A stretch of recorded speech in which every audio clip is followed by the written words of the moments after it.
A progressive rapper. Great job. A lot of friction. Cue that Amazon Prime insert. I am not like a huge rap fan. I can appreciate the song here and there, but I've been told that I need to see this review because it is going viral right now. It is one of the top Architectural Digest reviews in the first week that is well over 2 million views. So clearly he's a popular guy. So I had to check this out. And as always, I waited for a blind react. So let's take a look. If Lil Baby's drip goes a little too hard. Yes, that was a pun reference to one of his songs. God, I'm so bad. Thanks, Design Daddy. I'm here to talk about today's sponsor, Brooklinen. And to do just that, I'm gonna show you how to make your bed so perfect. It's gonna look so luxurious. It's actually gonna feel bigger in your space just with these few simple hacks. So I'm one of those people that like to have all my bed items pretty neutral in terms of the colors on the wall. And every season I like to swap it out with a different color for the bed sheets to really help revamp the bedroom and make it feel like it's a little bit different so you don't get bored looking at it every day. I got the Luxe set in the Fresh Moss, and honestly, it is the perfect color for fall coming in. And I think it looks so good. It's super breathable. It has a really subtle satin finish to it, so it gives a nice reflectivity to it when the light hits it, so it doesn't actually feel like it impedes in your space because the bed does take up a lot of room. Most people like to mix up different colors when they do their sheets. I like a really easy monochromatic look, so it actually feels and looks more like a cloud in your space. My favorite hacks to make your bed feel and look really expensive is one, upsize everything. I have a queen size bed and I get a duvet in a king size. I also use pillows in a king size to make it feel like it has that kind of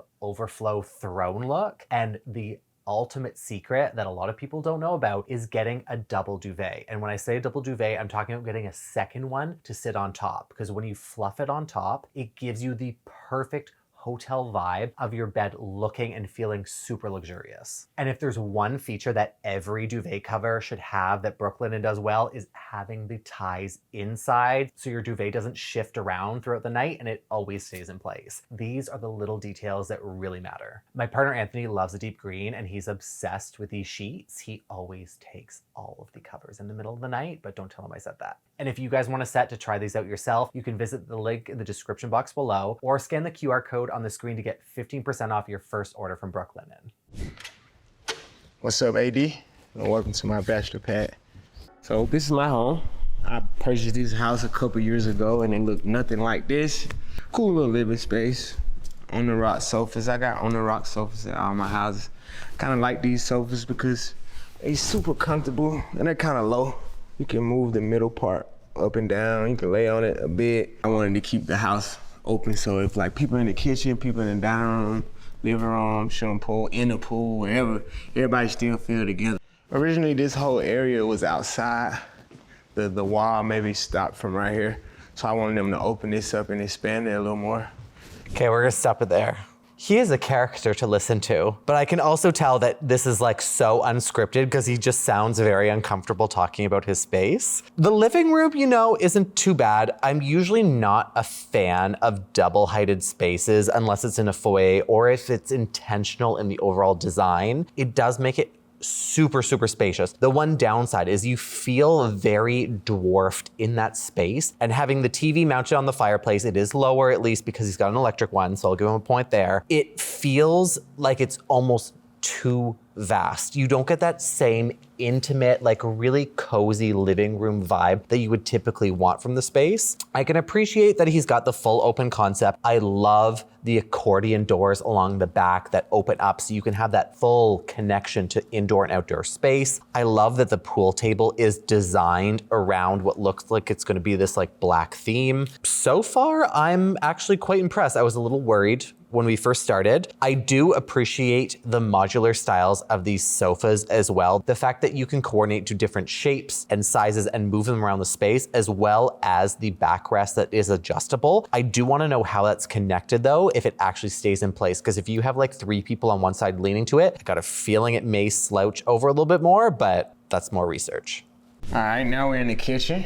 I love the double island setup because of 9 or 10 of us, we all can just sit here. The kitchen is almost the meeting area. Drinking, eating. I got leather countertops. I like the black vibe versus like the traditional granite or like marble. I wanted to go like black because we do use it a lot and I don't want to like stain it as much as possible. Sometimes when I don't have to chef my kids like want me to cook, just something cool for us to do. Last thing I cooked for my kids was maybe like tacos last Tuesday, something like that. If I cook, it's gonna be like something cool, like something for them. They could kind of help me out a little bit. I have a few art pieces, starting to get into it.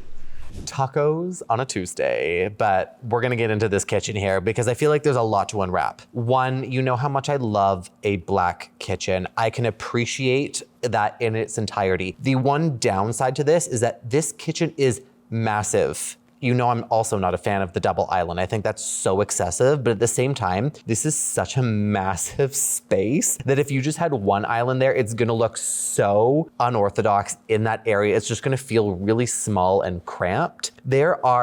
I didn't even count how many seats are around the perimeter of the island and then at the window wall looking outside in the backyard. If you are going to do a black kitchen, there are very specific ways to do it well. One being you can't just have a flat black, which they do have here. It comes off very stale and pale, although I can appreciate that they did a leathered countertop that gives it that extra level of dimension and depth to the space while otherwise plays very flat. I'm gonna give it a 7 out of 10 because I think they really did, or at least, you know, the intention was to do a good job. I'm not a huge fan of it personally, even though how much I love black kitchens. I feel like with this space and everything that's been so monochromatic on that black and white scale so far, and especially being an open, you could have done a really bold and beautiful dramatic stone for the islands and the countertop for the perimeter of the kitchen. And I feel like that would have like jumped it up on my scale to like a 9 or a 10 possibly. I can also appreciate that there's not a big bowl of limes because we all know that Architectural Digest likes to prop the most random things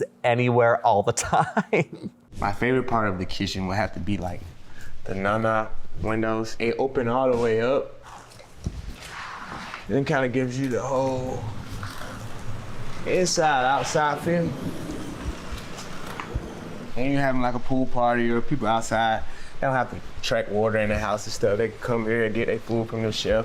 I should have let him finish to talk about these bifold accordion windows because this is the perfect way to host, to have that indoor-outdoor connection. This is a dream. But at the same time, the size of these bifold windows here, I'm just gonna estimate that at like $25,000 just for the windows to be able to do that. So let's keep that in mind when we go through the rest of the space. These are my panel refrigerators that match all my cabinets and whatnot. Don't really have a lot of stuff in here because we hardly ever here. Water, a little Gatorade, just to... He said they're never here and the fridge isn't stocked. He opens it up. It's literally fully stocked of drinks, top to bottom, Gatorade, Coke, Sprite. I feel like we just walked into like MTV Cribs because that was the one thing that all the rappers always did was open up the fridge to show what was inside. And this is giving me major flashbacks. There's a PA on set that didn't tell them the fridge was stocked. The last time I was here was for my son's kindergarten graduation. I like to have parties here. This is the dining room, which is not for dining, because I love these chairs so much and I don't want people to get comfortable just getting this dirty. So for now, this is just a statement piece. I have an Italian imported marble table from the Vitality collection. And my designer actually came up with that. She designed this table one-on-one for me, so you won't see this table nowhere else. And she called it the Vitality because it looked like it has veins, like a human heart almost. And because they had to make the table, it took them an awful long time. I almost pulled the plug on the table and just got me a new table. But once it arrived, it was worth the wait, definitely. I got the lights put in on the floor to like resemble a rug. And right here we have the mirror panels from London. Each one was hand placed. I love this little setup. You know what? Out of this main floor, this dining room area, I think is my favorite. Because one, Lil Baby just gave a realistic expectation for lead times on custom furniture pieces. He said he was ready to pull the plug on that dining table because that was probably 10 to 14 weeks to have it shipped to the US from Italy. And then also another probably 5 to 10 week range for the actual fabrication of that table and then installation. I think they really created a moody yet very classy and intimate vibe in the dining space. It's quite small in comparison to the rest of the rooms on this main floor, but I absolutely love the chairs and the custom table. I can appreciate the mirrored tiles they added in, and typically I wouldn't like this, but I feel like it gives a very regal sense to this room, which is very different from the rest of the spaces on the main floor. I also really like the detail of the LED integrated on the floor. So instead of using a rug, they've really zoned that space with light, and I can only imagine that looks really unique in the evening time. The one criticism that I have is the chandelier that they have. I feel like doing something more scaled and kind of cascading into the space would have made more of an impact that would also kind of amplify the design of this space. Otherwise, I'm actually quite impressed. Props to this designer because everything is looking really good so far. This is a little chill area. Mama chair, I have a few of these. Mama chair. Mama chair, you see that? If you know, you know. And I know half of you hate that chair, but look, other people have it too, I'm telling you. Had a smaller one for my kids too. This is one of the places I can sit down and talk on the phone. Nobody don't sit over here but me.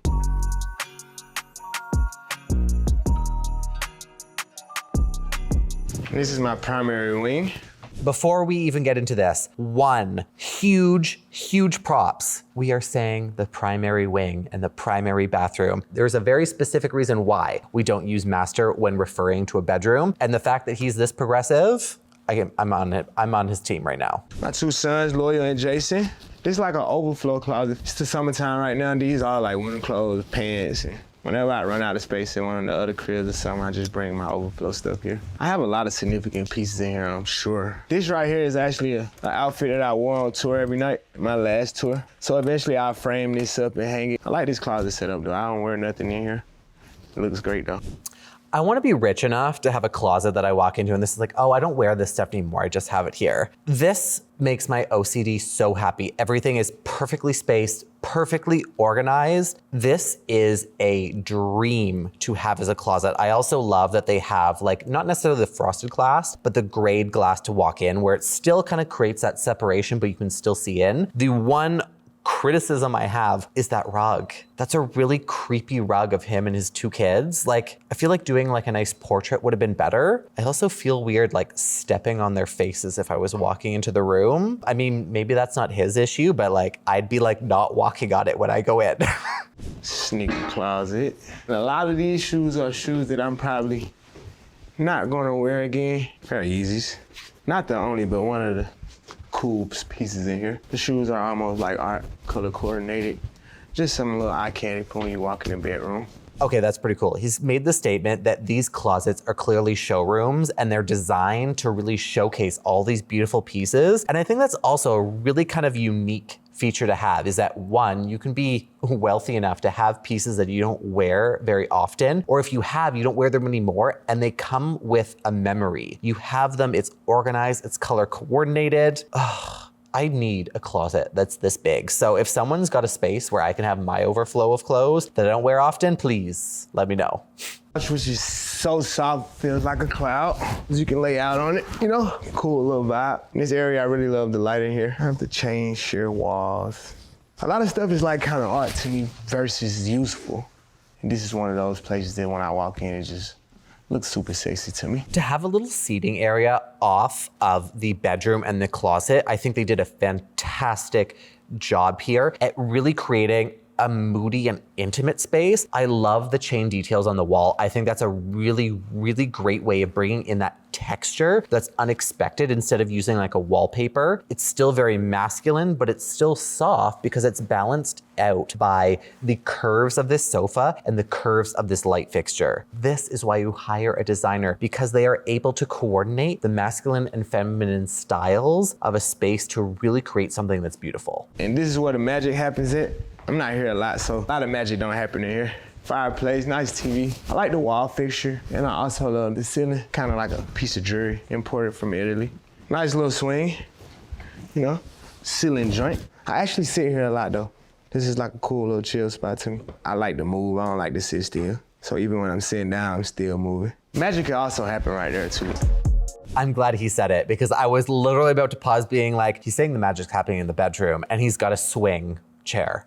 Like, come on. The one weird thing I find about this bedroom is that bed itself looks like it's two California kings slid together. Why do you need a bed that big? There are probably, I mean, we know why you need a bed that big, but I can't say that. We need to keep it PG-13 on here. But I don't know if you've ever slept in a bed with more than two people. If you were in the middle, you turn into a furnace. Like there is so much body heat at night. Like that's a level of discomfort that I don't want to be in. But I mean, if you're throwing, bedroom parties, he's got plenty enough room for you to all share the bed. You don't need to have a guest bedroom because you can all sleep in the same bed, I guess, if you really wanted to. And that body heat is not coming from sleeping, if you know what I mean.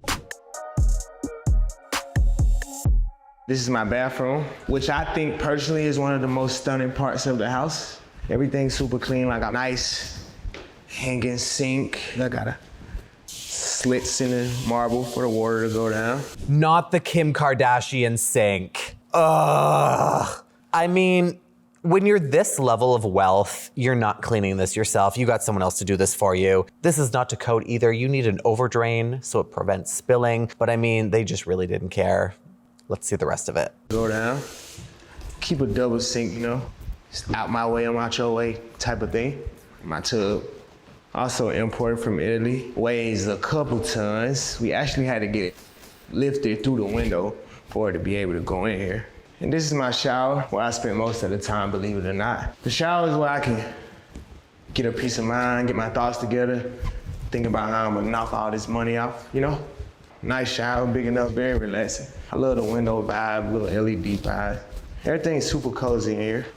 Okay, so let's go into this before he continues this review. The tub I think is beautiful. I really like that they're playing on the texture of that marble, and then on the vanity they also did that fluting detail. So we have a lot of dimension and texture that balances each side of the space. The shower itself, I love the glass panel of the separation. I love the LED around the perimeter, but the fixtures that they chose for the rough ends of the diverter and the shower head are so clunky and oversized. The rest of this bathroom is super clean and minimal, even down to the tiles. I would have done something that either has probably a rain head in the middle, and then the wall fixtures would have been way more minimal, with the diverter being maybe this size, not the giant ones that they have. It just feels like those were added in after the fact, and I get it. Plumbing fixtures can be very expensive. You go for the more high-end ones and the more minimal, clean-styled ones. So maybe they ran out of budget, but by the looks of that tub, that's probably $100,000 just for the tub. So I'm gonna say they didn't run out of money. He also did say he wants to knock out that money, and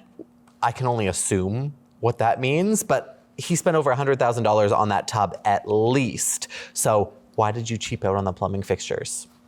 Call me, I'll help you out with that. This is my theater room.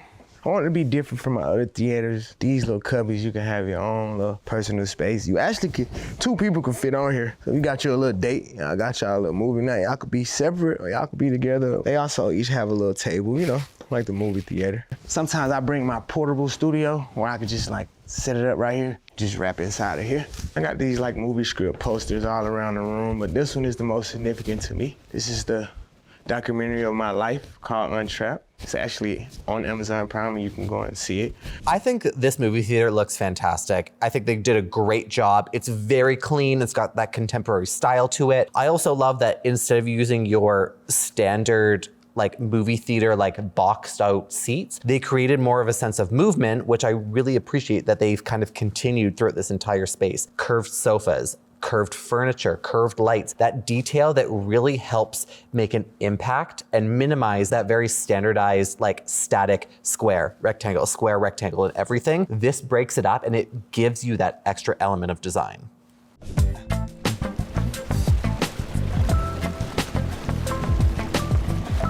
This is my backyard. Kids love swimming. They spend most of their time in the pool. Maybe I'll go for a swim today when I get my kids. I do a lot of recreational things outside. This is my basketball court. We spend a lot of time on the basketball court. And I'll be having a lot of kids, my little nephew, them, they little basketball cousins and stuff. So I wanted like 3 little hoops where everybody could use the whole court or use different courts or whatnot. The playground actually comes from one of my old houses. I think this outdoor space is kind of like a hit and miss. There's some really great elements. I love that this contemporary style of the pool and the hot tub work really well. He's got this really beautifully designed basketball court. I love that all the finishes of the floor have that monochromatic black and gray. And then he did say he brought the playhouse in from his old house, which I think is a great kind of like ode to how you've upgraded. But at the same time, it doesn't go with anything out there. You got this bright yellow finish with all of this black and white and green, and it's really beautifully done. It just kind of stands out a little bit too much. So I probably would have like swapped that out, but I mean, you can't have it all.